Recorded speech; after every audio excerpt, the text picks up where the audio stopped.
Assalamualaikum warahmatullahi wabarakatuh. Sahabat di Khairat TV, apa kabar semua? Semoga sehat walafiat. Nama saya Delil Khairat.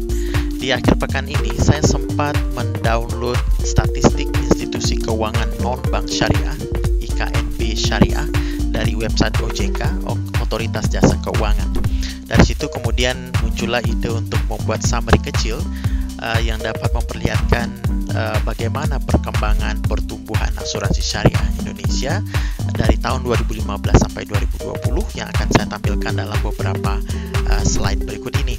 Ini hanya summary yang sangat kecil dan high level sifatnya, karena saya cuma mengambil angka agregat kontribusi atau premi, klaim, dan investasi.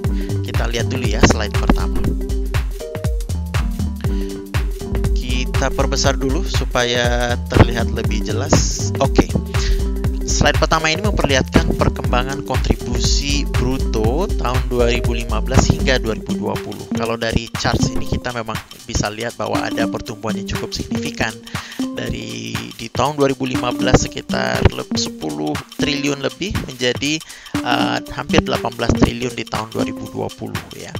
Tetapi charts ini juga memperlihatkan ke kita bahwa area terbesar adalah yang berwarna purple, artinya dikuasai sepenuhnya oleh family takaful asuransi jiwa.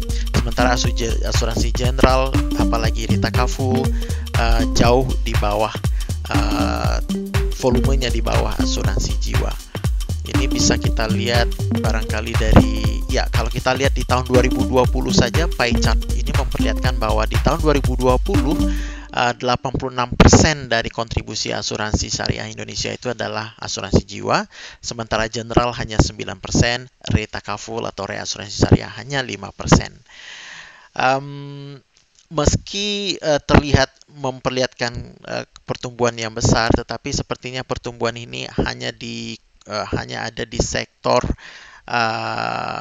jiwa, sementara di asuransi kerugian dan reasuransi sepertinya pertumbuhan kontribusi brutonya cenderung mendatar atau flat gitu ya. Ini juga diperlihatkan oleh CAGR, compound annual growth rate tahun 2016 sampai 2020. Ketika menampilkan CAGR di beberapa slide ini, saya memang mengambil sengaja dari tahun 2016 bukan tahun 2015, karena dari tahun 2016 inilah yang akan memperlihatkan tren sesungguhnya pertumbuhan atau penurunan. Karena kalau saya ambil dari tahun 2015, sepertinya angkanya akan terdistorsi, terutama untuk sektor asuransi general atau umum. Oke, kita lanjut ke slide berikutnya. Nah, ini adalah charts yang memperlihatkan gross kontribusi, gross claim, dan loss ratio. Jadi yang balok ini, bar chart ini memperlihatkan gross kontribusi dan claim, sementara yang garis ini, grafik ini memperlihatkan pertumbuhannya. Jadi kita bisa lihat bahwa secara umum gabungan jiwa, asuransi umum, dan reasuransi memperlihatkan pertumbuhan kontribusi yang cukup signifikan, tetapi pertumbuhan klaim juga tidak kalah besarnya, bahkan lebih cepat daripada pertumbuhan premi. Itu diperlihatkan oleh angka CAGR juga seperti Anda lihat di sini. Demikian juga pertumbuhan loss ratio-nya dalam persentase juga lebih cepat daripada gross kontribusi. Nah, karena asuransi jiwa mendominasi industri asuransi syariah Indonesia, maka sebenarnya bisa Anda lihat bahwa grafik asuransi jiwa hampir mirip sekali dengan, bukan hampir, tapi mirip sekali dengan grafik gabungan begitu ya. Jadi grafik gabungan benar-benar didominasi oleh asuransi jiwa, dan pertumbuhannya juga seperti Anda lihat, gross kontribusi asuransi jiwa itu CAGR-nya sekitar 9,37% per tahun, tetapi gross claim-nya justru meningkat lebih pesat, 28% lebih per tahun. Tapi perlu dicatat di sini di asuransi jiwa, karena di asuransi jiwa produknya bervariasi, ada produk yang tanpa investasi, ada yang produk dengan investasi, contohnya seperti unit link.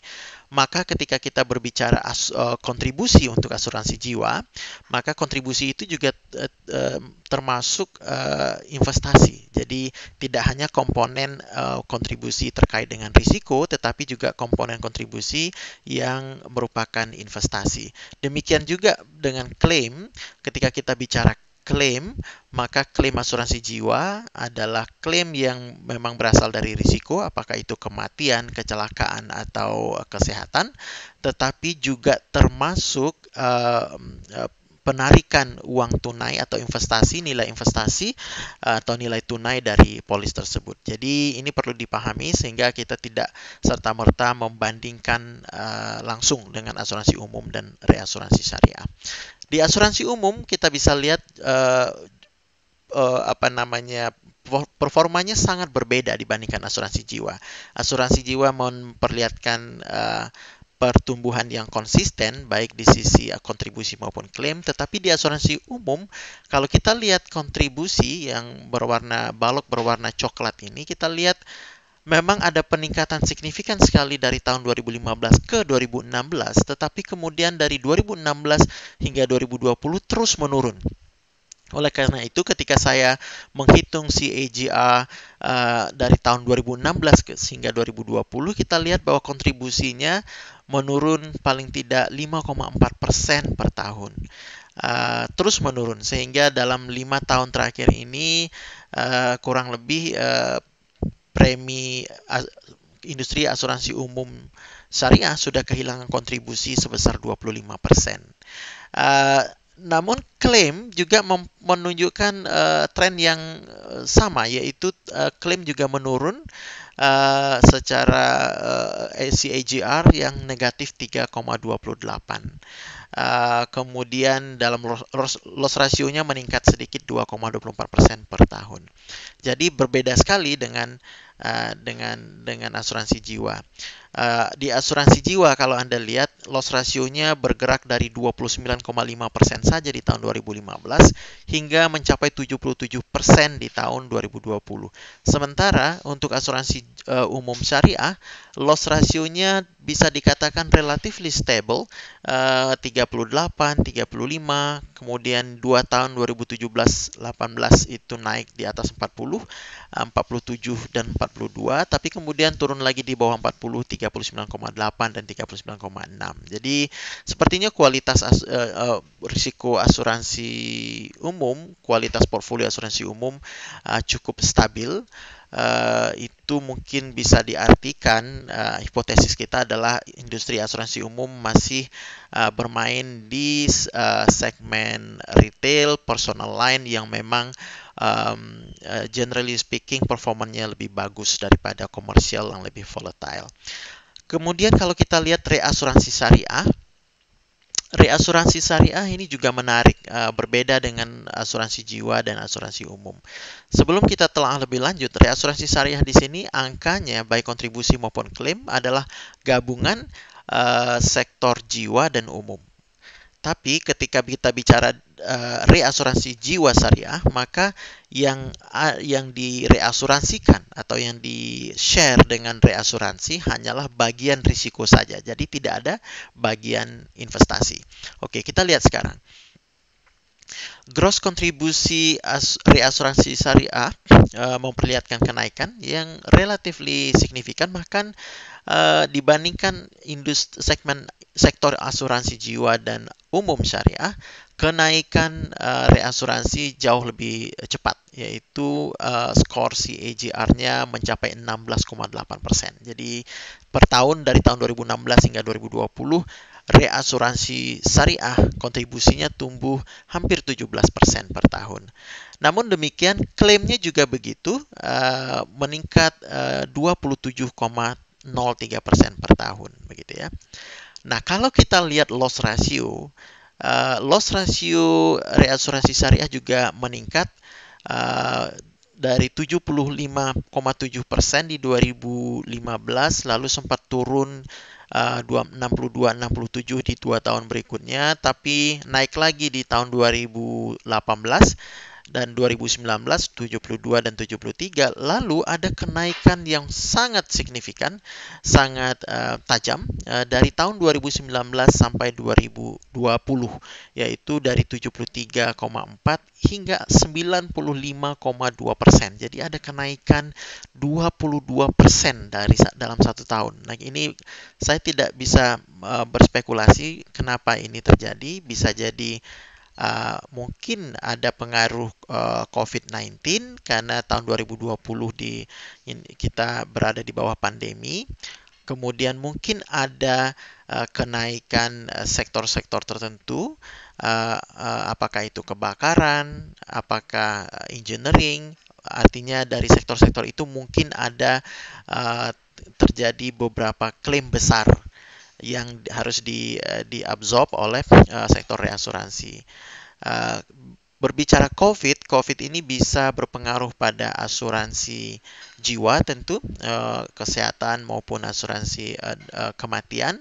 Tetapi yang tidak kalah pentingnya adalah karena COVID, kemudian ekonomi menjadi terkontraksi, tidak ada pertumbuhan ekonomi karena harus lockdown, harus pembatasan aktivitas, maka bisa diduga sektor asuransi kredit juga akan mengalami dampak yang negatif yang signifikan. Artinya ketika roda ekonomi berputar lebih pelan, maka kemampuan debitur dalam mengembalikan pinjamannya menjadi rendah, menurun drastis, sehingga tingkat default loan default di perbankan akan naik, kredit macet akan meningkat, maka klaim asuransi kredit juga akan meningkat. Tapi ini baru dugaan saja, hipotesis, perlu ditelaah lebih lanjut. Jadi Anda bisa lihat bahwa meskipun asuransi jiwa mendominasi secara skala bisnis, tetapi ternyata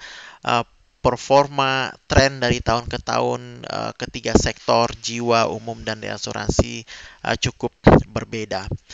Satu lagi catatan untuk reasuransi terkait dengan loss ratio, memang di sini memang normal apabila industri reasuransi memiliki level loss ratio yang lebih tinggi dibandingkan asuransi jiwa maupun asuransi umum, karena pada dasarnya yang dilakukan oleh reasuransi adalah mengambil alih bagian portfolio yang lebih volatile, baik dari asuransi jiwa maupun asuransi umum.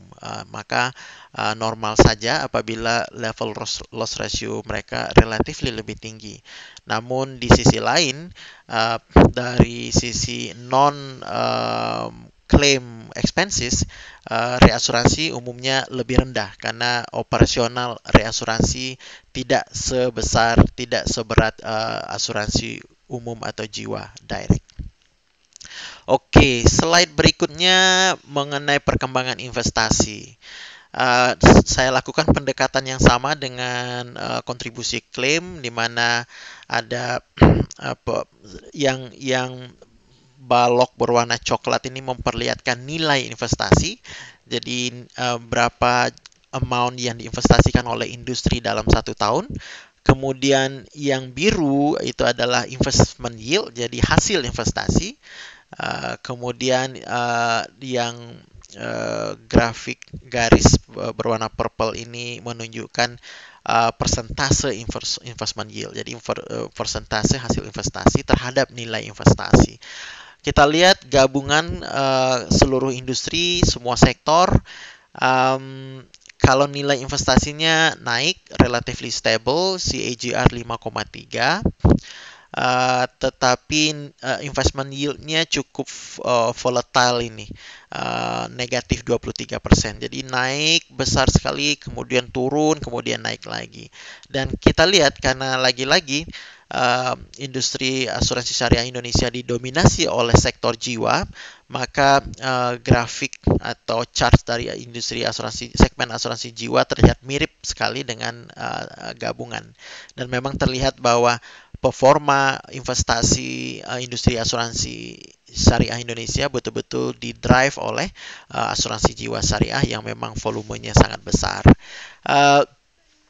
Anda lihat di sini volatility-nya besar sekali investasi dari asuransi jiwa, meskipun secara umum nilai investasinya terus meningkat. Meski di tahun terakhir dari 2019 tahun 2000 ke 2020 terjadi penurunan nilai investasi 34,3 turun menjadi 31,6.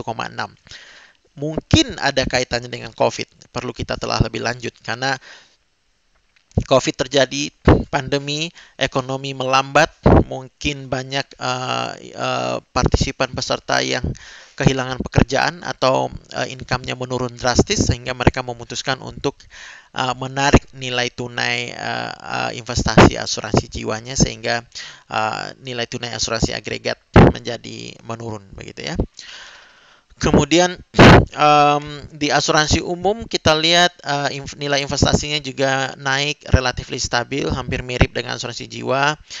CAGR-nya juga sekitar 5% plus sekian. Yang menarik adalah investment yield-nya cukup stabil gitu ya, berkisar di antara 5,9, 5,3 sampai 6,3. Jadi dari 5,3, 5,2 paling rendah hingga 6,3. Jadi pergerakannya sempit, cukup stabil. Kemudian kalau kita lihat investment yield-nya juga stabil, selalu naik ya, per tahunnya 9,18%. Kalau kita lihat reasuransi syariah, mirip-mirip dengan asuransi umum syariah, di mana investmentnya naik 7,54% per tahun. Kemudian investment yield-nya juga naik bahkan sangat signifikan 23,39%. Jadi ini menarik, ini reasuransi syariah performa investasinya dalam 5-6 tahun terakhir cukup baik sekali. Mungkin dalam kurun waktu 5-6 terakhir ini mereka mampu memperbaiki atau melakukan perbaikan portfolio dari instrumen yang nilainya biasa-biasa saja menjadi instrumen yang nilainya investment yield-nya lebih tinggi dan mungkin lebih stabil juga, dan mereka beruntung hasilnya lebih besar. Sehingga investment yield percentage-nya juga meningkat cukup signifikan 14,7% per tahun. Nah, mungkin ada yang bertanya, loh kenapa asuransi umum dan reasuransi syariah cukup stabil investment yield-nya, sementara asuransi jiwa syariah yang nilai investmentnya jauh lebih besar, tetapi performa investment yield-nya kok jauh lebih buruk, lebih volatile. Lagi-lagi ini perlu telaahan lebih lanjut, tetapi hipotesis saya ini mungkin terkait dengan komposisi investasinya. Karena asuransi jiwa punya nilai yang harus diinvestasikan jauh lebih besar, maka asuransi jiwa perlu melakukan diversifikasi yang lebih luas. Asuransi jiwa seperti kita ketahui juga sangat aktif bermain di reksadana dan juga di pasar saham. Tetapi kalau kita lihat asuransi umum, relatively asuransi umum bermain di time deposit yang lebih banyak, yang mungkin lebih stabil yield-nya, tetapi lebih rendah tentu income-nya, tetapi lebih stabil. Mungkin karena dana investasi asuransi umum dan reasuransi belum terlalu besar, buat mereka mungkin masih cukup untuk menggunakan instrumen yang relatively lebih stabil begitu ya. Jadi mungkin keperluan diversifikasi, keperluan menempatkan sebanyak-banyaknya investment, kemudian itu mempengaruhi investment yield, mungkin juga dipengaruhi oleh risk appetite dari manajemen asuransi jiwa mungkin relatively more risk taker daripada asuransi umum, asuransi reasuransi yang mungkin lebih risk averse. Maybe itu baru dugaan-dugaan saja. Itu barangkali summary yang bisa saya sampaikan. Anda bisa melihat sendiri slide ini. Anda juga tentu mungkin memiliki interpretasi sendiri yang mungkin bisa sama atau mungkin juga berbeda dengan yang saya miliki. Itu saja untuk kali ini. Terima kasih atas perhatiannya. Kalau Anda punya komen, silakan dituliskan di kolom chat, kolom komen di bawah video ini. Sampai jumpa di video-video berikutnya dari di Khairat TV. Tetaplah menjaga kesehatan, jaga prosedur kesehatan. Semoga pandemi ini segera cepat berakhir. Wassalamualaikum warahmatullahi wabarakatuh.